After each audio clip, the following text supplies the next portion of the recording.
Ultime ore intense per la campagna elettorale del centro-sinistra che oggi dal capoluogo lagunare ha tracciato un primo bilancio del lavoro svolto in Veneto.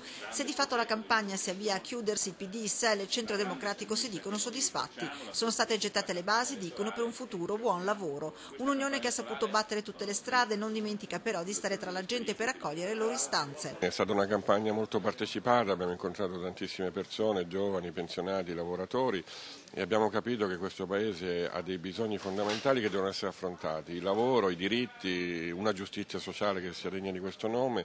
Non sono mancate le stoccate al centrodestra e al Movimento 5 Stelle, che ha reso questi 2 mesi di campagna elettorale difficili e brutti, dicono a sinistra.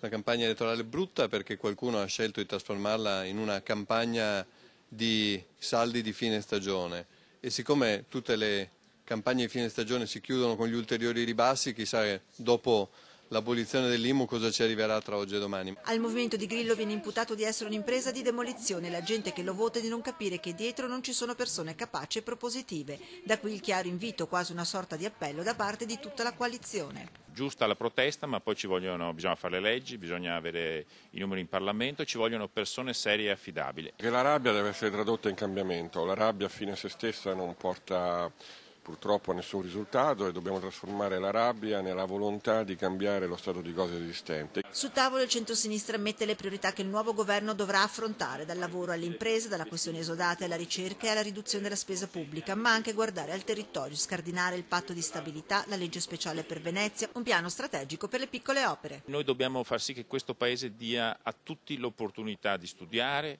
di curarsi, di avere un lavoro. Dobbiamo ridare dignità a questo Paese, e per ridare dignità a questo Paese dobbiamo ridare dignità alle persone, alle imprese, agli artigiani. Infine, un ultimo chiaro invito al voto utile, votare la coalizione per consentire un governo stabile per i prossimi 5 anni.